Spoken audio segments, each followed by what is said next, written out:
Hola amigas y amigos, buenos días, buenas tardes, buenas noches a todas mis suscriptoras y suscriptores que os encontráis repartidos a lo largo y a lo ancho de este mundo. Desde aquí os mando un saludo y un fuerte abrazo. Nuevamente os doy la bienvenida a mi canal La Comarca, vuestro canal multicultural. En esta nueva ocasión, amigas y amigos, os traigo la séptima parte de la grandísima y completa biografía histórica del gran escritor checo Franz Kafka. Bueno, amigas y amigos, comenzamos.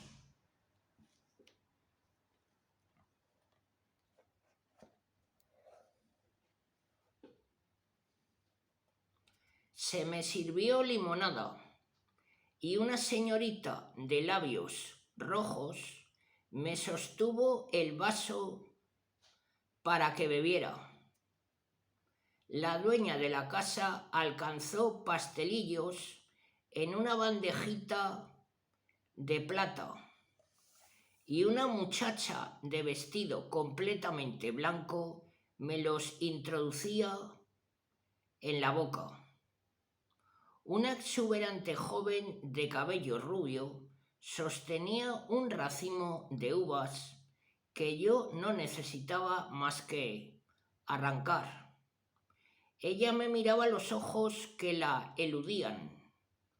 Como me trataban tan bien, me sorprendió que todos únicamente me retuvieran cuando pretendía acercarme de nuevo al piano. Ya es suficiente, le dijeron, y lo echaron fuera del local. Cuando crucé con pasos cortos la puerta de la calle, la gran concavidad del cielo con la luna y las estrellas, la plaza del ayuntamiento, la columna de la Virgen y la iglesia se me vinieron encima. Pasé tranquilamente de la sombra al claro de la luna. Me desabroché el abrigo y traté de entrar en calor. Luego, levantando las manos, hice callar el rumor de la noche y comencé a reflexionar. ¿Qué? ¿Fingís que existís? ¿Pretendéis hacerme creer que soy irreal? ¿Cómicamente plantado en el pavimento? Sin embargo, hace ya mucho tiempo que dejasteis de ser real. Oh cielo, y tú, plaza, no lo fuiste jamás. Os concedo que todavía sois superiores a mí, pero solo cuando os dejo en paz. Gracias a Dios, luna, ya no eres la luna, pero quizá solo por negligencia te sigo nombrando luna, como te llamabas antes.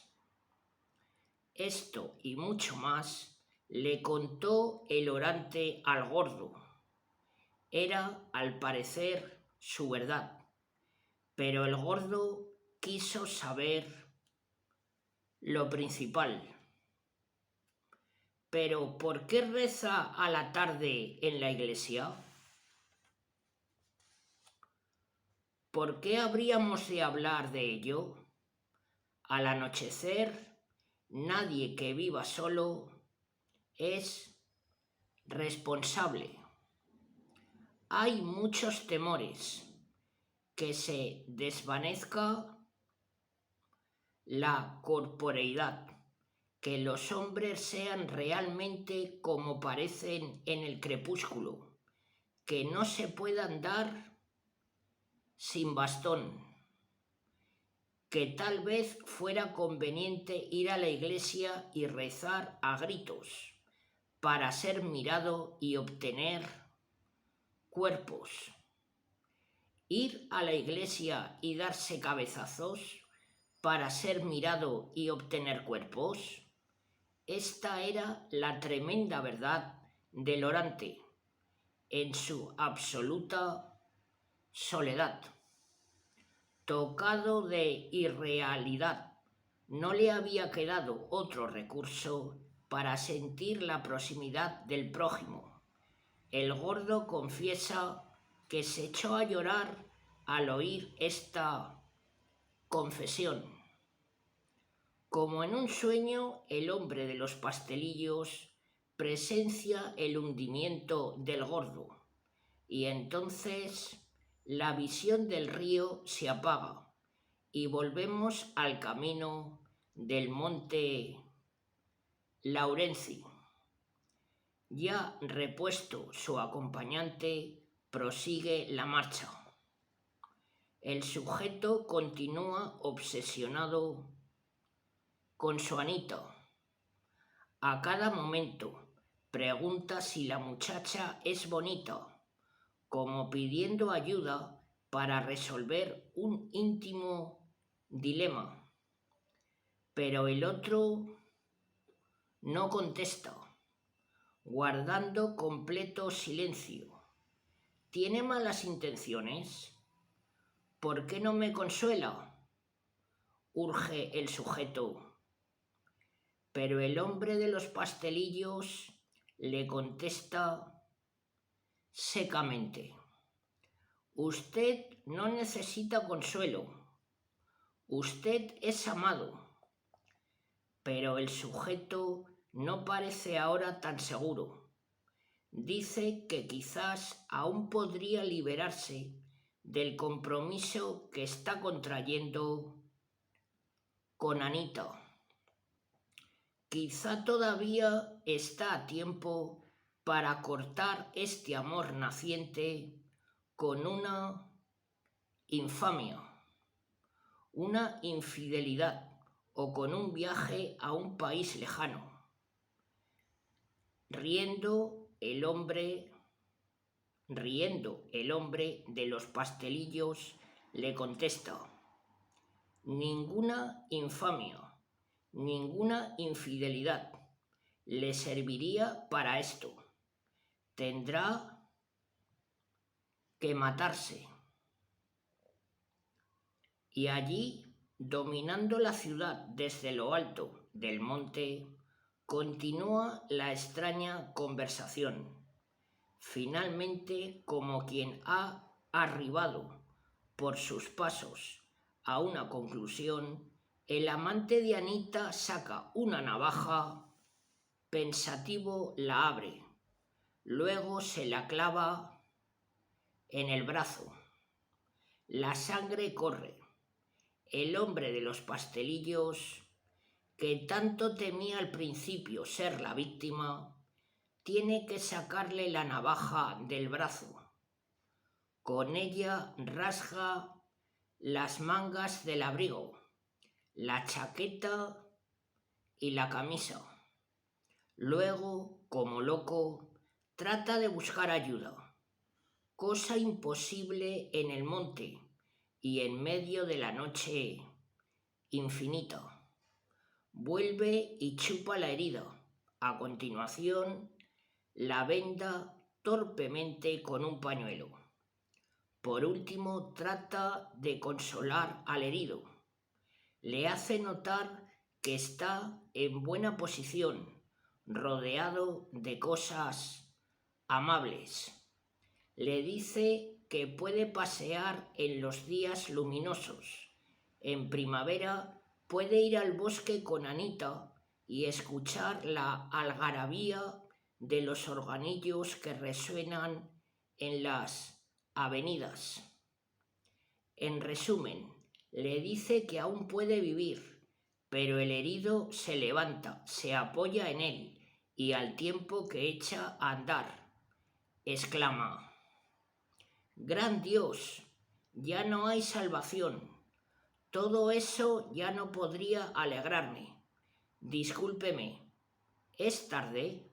Tal vez mañana tenga que hacer. Dios mío.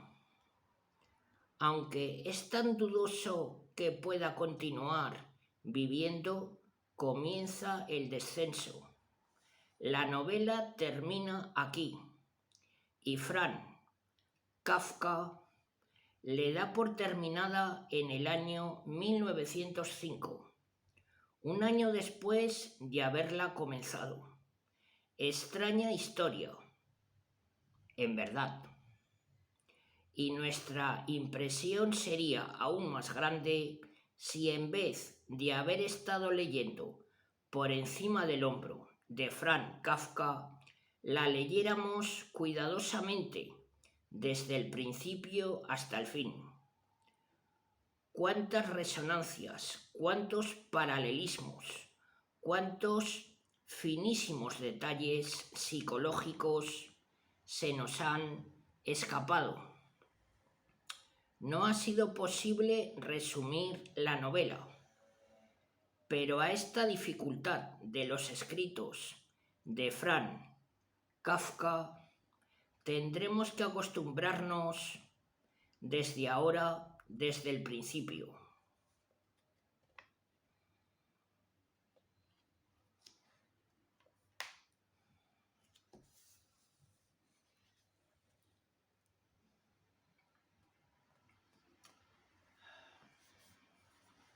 Cada uno de nosotros tendrá su impresión, dará su interpretación.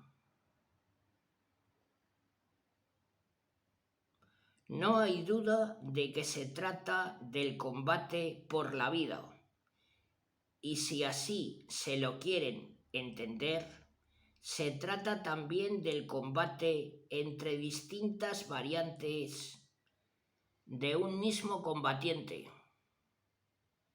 Pero, por ejemplo, ¿a quién representa el gordo?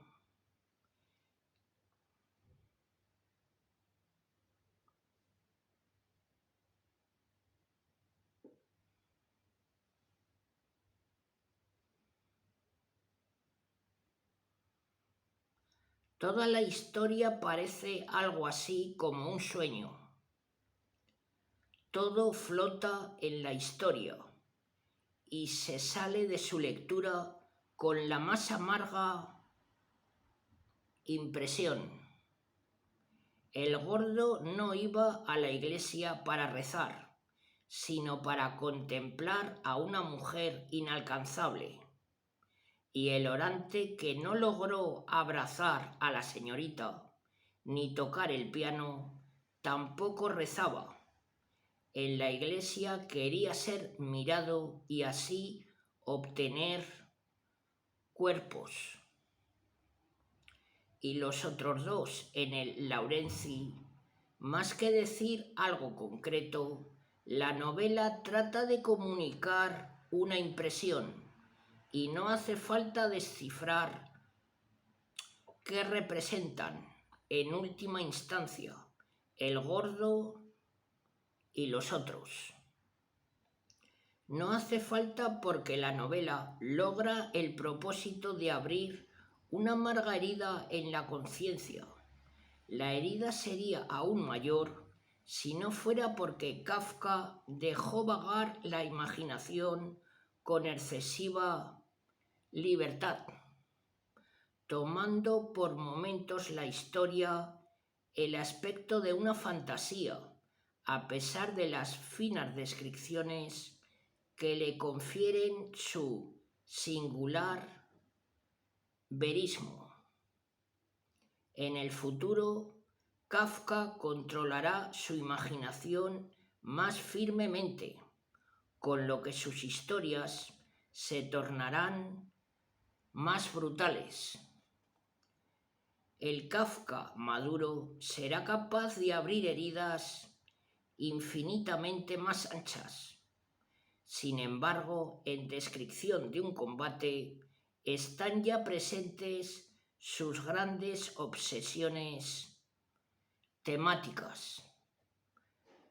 A pesar del mencionado exceso de imaginación, su estilo peculiar aparece entero, completamente suyo e independiente de influencias exteriores.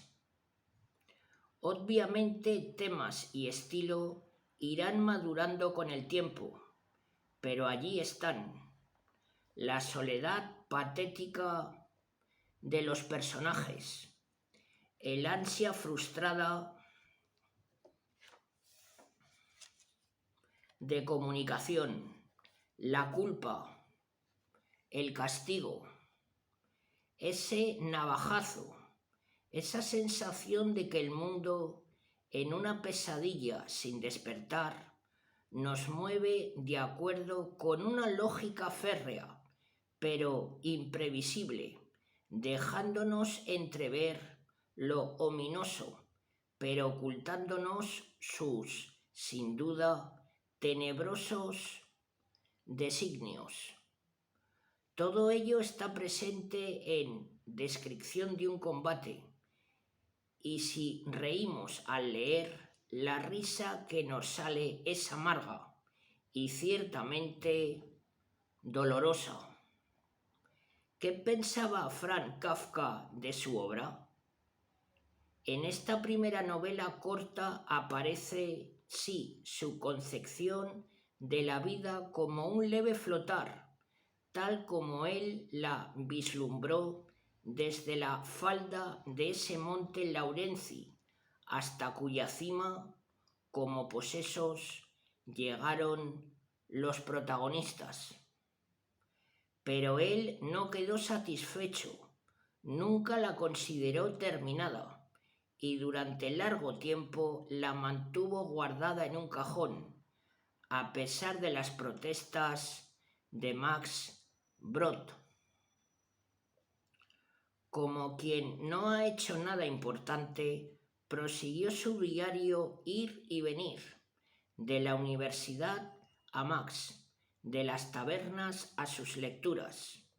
Solo en las vacaciones de verano el autor de Descripción de un combate parecía feliz.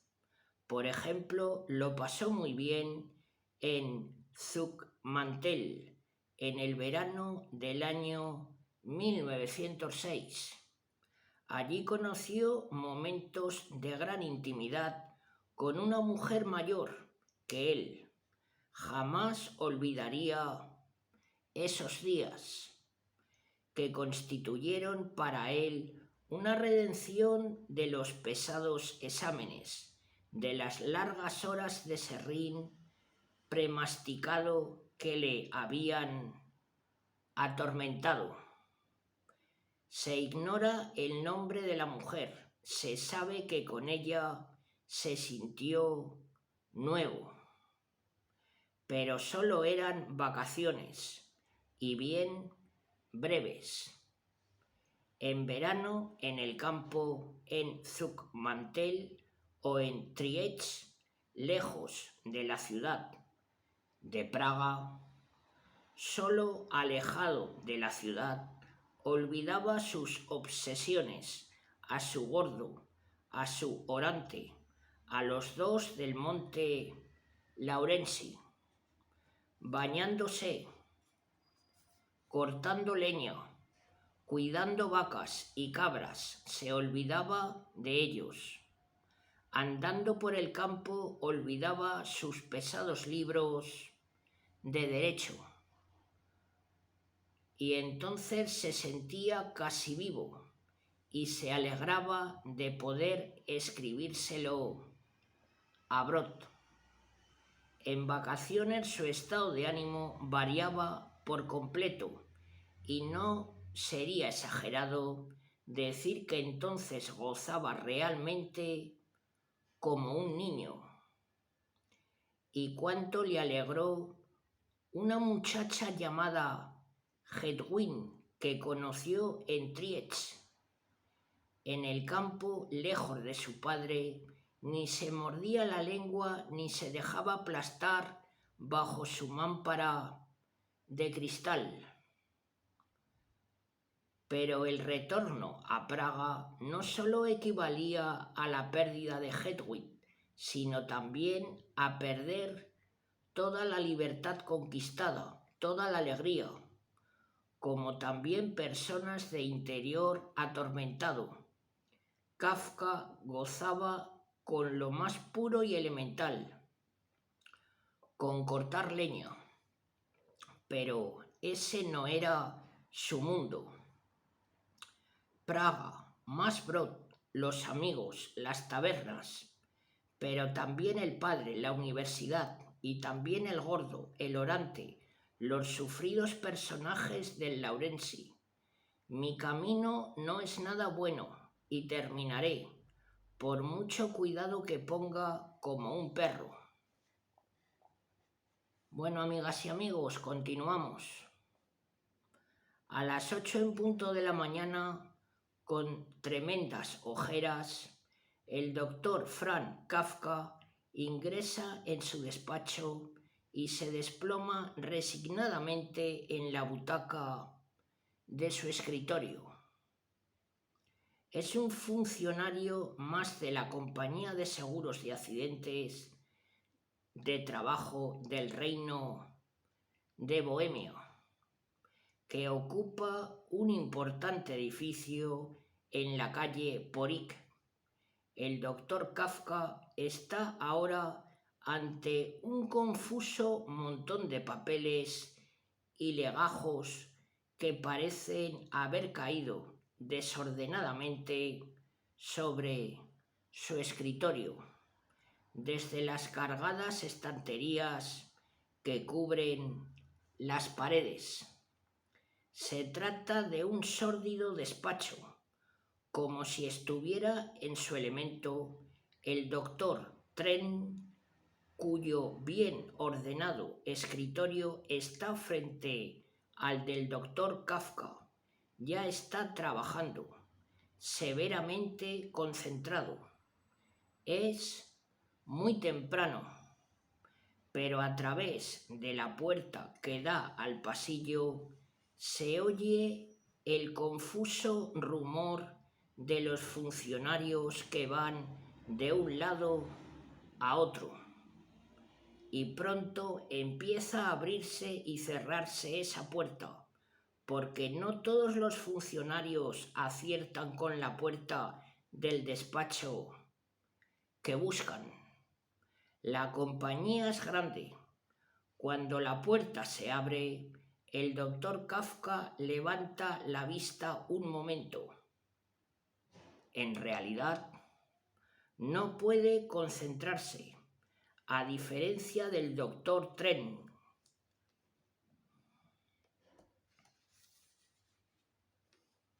Está cansado, medio dormido, pero finalmente, viéndose obligado por el ejemplo de su colega, el altísimo doctor Kafka, encorvado aún más la espalda, se hunde en el estudio de un complicado asunto judicial.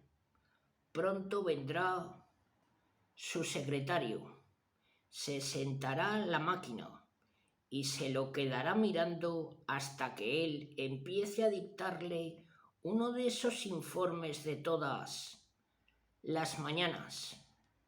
No le queda otro remedio que tener el asunto preparado. No puede fallar. Por otra parte, domina la materia, y si no fuera por este cansancio que no le abandona,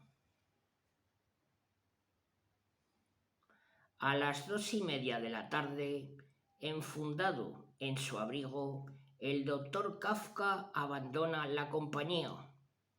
Finalmente ha pasado la mañana. No tiene que andar demasiado para llegar a casa.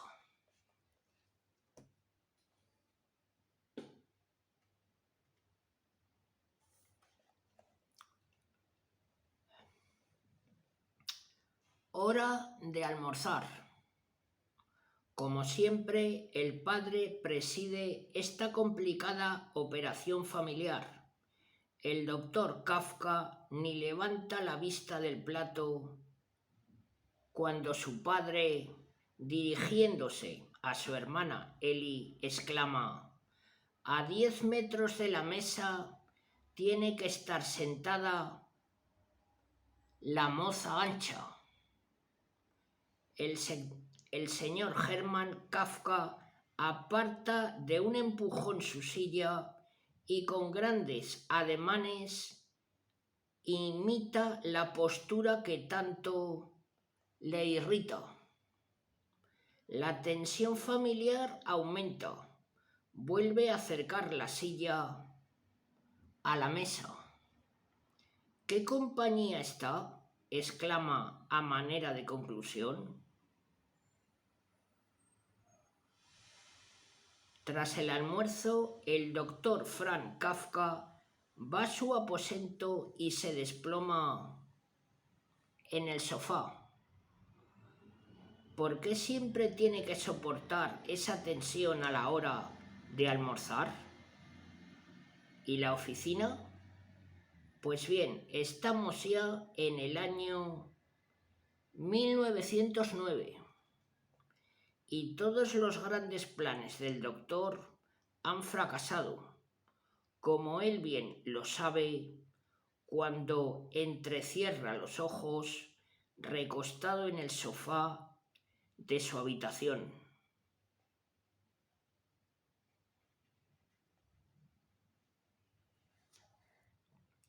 Primero se doctoró en Derecho, después ingresó en la Assicurazioni Generali, aquella compañía de seguros que por poco acaba con él.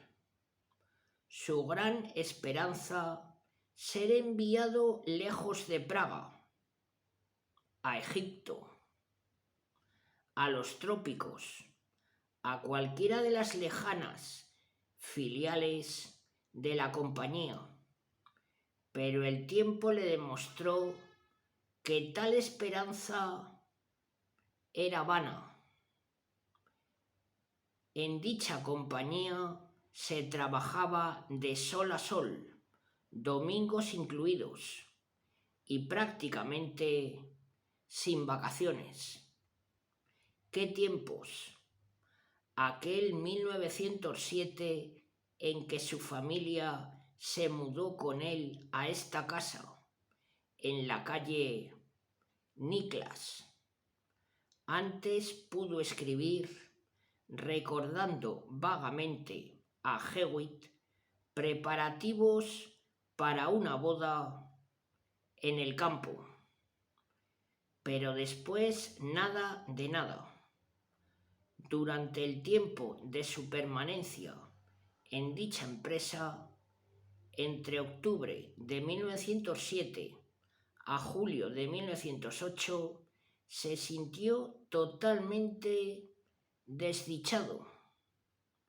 Ya no era cuestión de estudiar unos meses, sino de trabajar todo el año. Por suerte, Eduard Brinkmann logró sacarle de allí.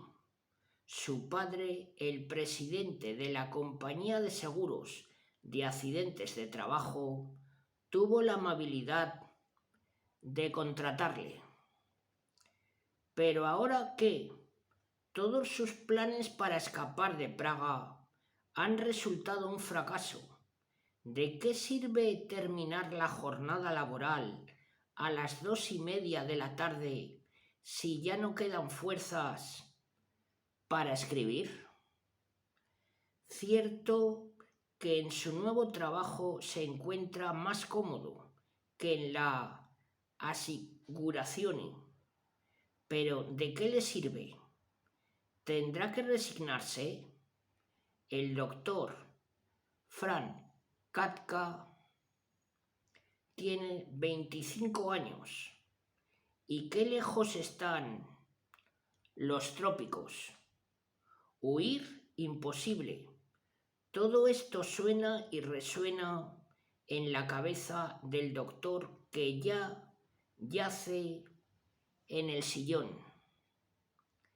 Si el doctor Kafka quiere abandonar la oficina y dedicarse a escribir, olvidar su título de doctor y convertirse en escritor, pero no ve la manera.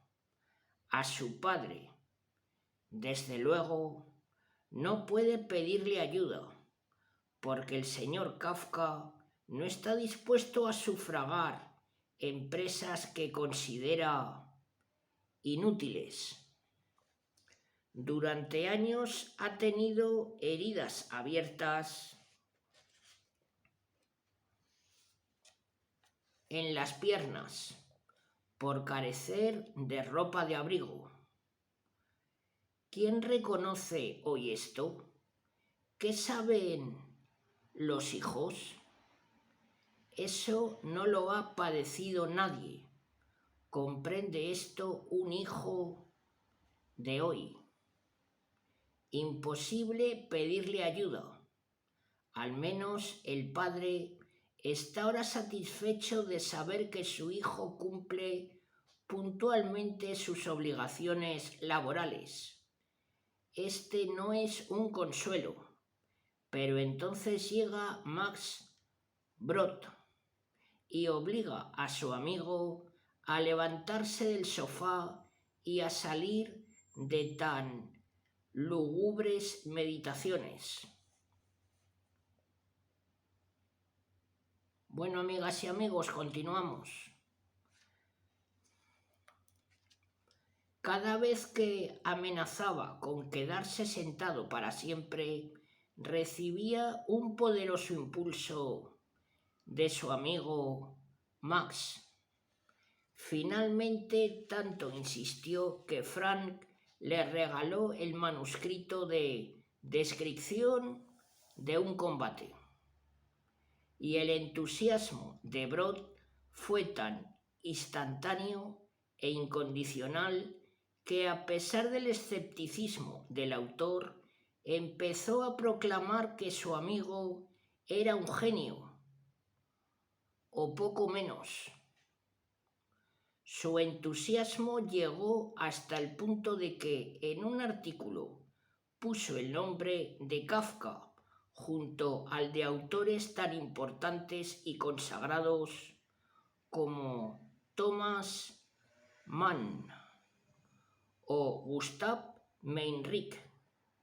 Bien, comentó Kafka, entonces es cierto que este invierno he dado un paso de baile, pero en el fondo se sintió bastante avergonzado.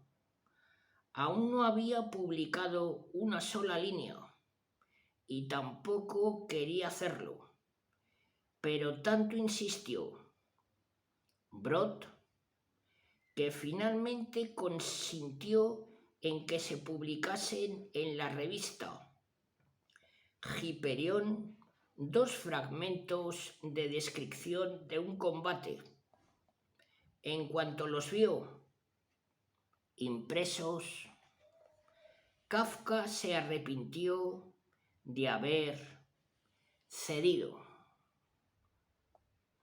A esta altura, en el año 1909, su primera novela le parecía malísima, sin atenuantes, pero Brod ni le escuchó, y de allí en adelante siguió empeñado en publicar cosas de su amigo, tan empeñado en ello como en arrancarlo de su sofá. Y Kafka, que quizás odiaba más que nadie su tendencia a quedarse tumbado en dicho sofá, se levantaba y salía a la calle con su amigo. Hay que poner honradamente los huevos al sol. Entretanto, el serísimo doctor Ploff, el superior inmediato del doctor Kafka, declaraba que el nuevo funcionario era utilísimo en forma destacada, cosa que hacía las delicias del imponente Hermann Kafka.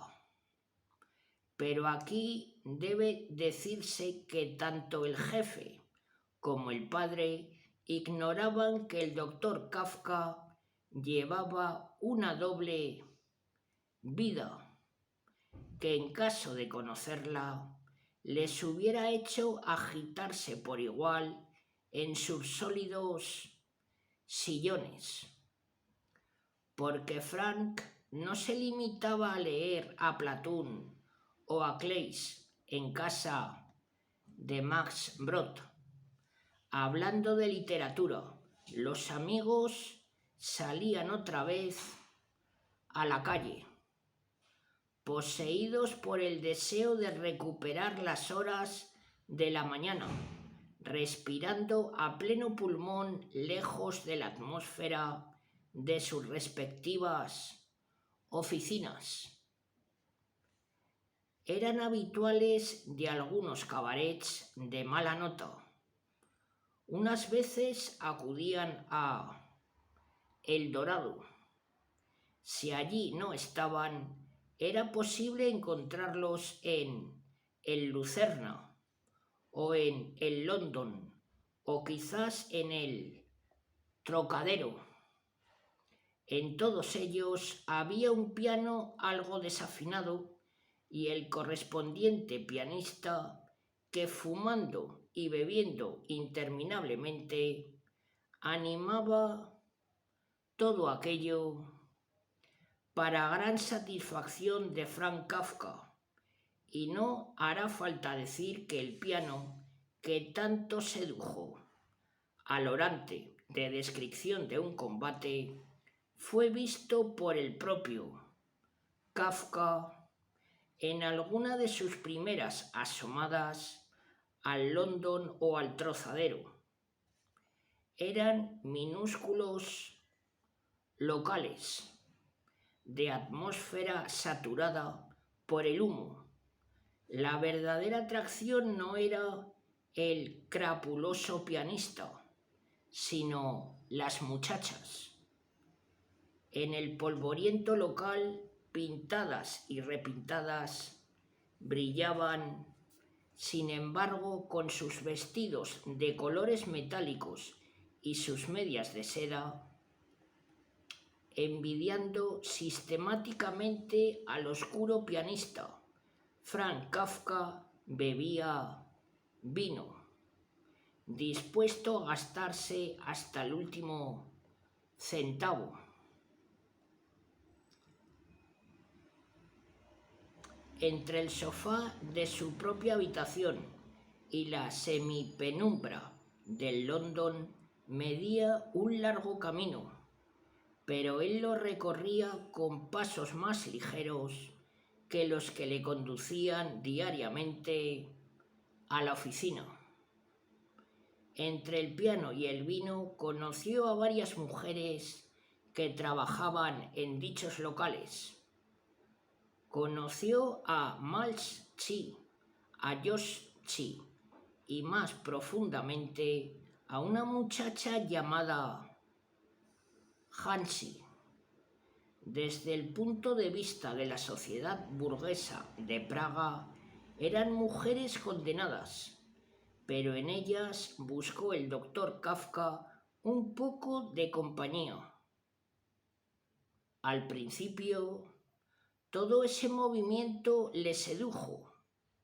Ir a El Dorado, salir con Yoxi a pasear por los jardines del Moldava, recorrer oscuros locales y finalmente, al alba, tras haberlo gastado todo, tomarse un café, como bien podía atestiguar Brod.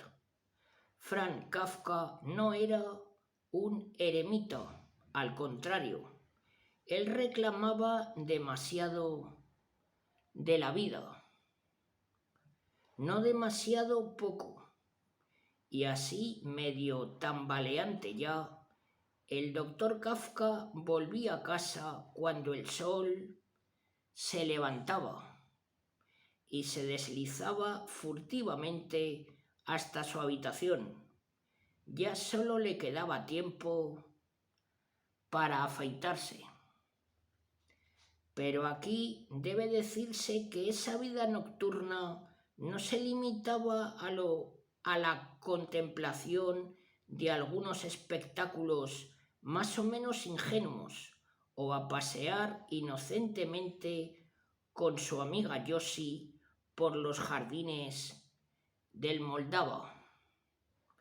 En torno a los cabarets estaban los burdeles, importantes instituciones en la vida secreta de la ciudad de Praga. Porque en aquella época la ciudad vivía bajo el signo de una doble moral. Por un lado estaban las mujeres puras y bien consideradas, por el otro las perdidas, y lo normal era, en consecuencia, tener una novia intocable y frecuentar con mayor o menor asiduidad los antros de prostitución. Todo esto ocurría bajo la máscara del puritanismo. Además, sobre todo en los medios intelectuales, se consideraba de buen tono frecuentar tales antros. Todos los escritores de Praga rondaban por esas casas y Franz Kafka no fue desde luego una excepción. Obviamente sus relaciones con Josie o con Hansi tenían un matiz sospechoso, pero mientras Brod o los demás consideraban muy normales y convenientes esos amoríos, Kafka no tardó en formarse una opinión muy distinta. Bueno, amigas y amigos, hasta aquí esta séptima parte de la grandísima y completa biografía histórica del gran escritor checo Franz Kafka. Agradezco vuestras visualizaciones y vuestros likes que están apoyando estos vídeos, amigas y amigos. Muchas gracias de todo corazón. Mañana martes os traeré la octava parte. Os mando un saludo a todas y a todos. Hasta muy pronto.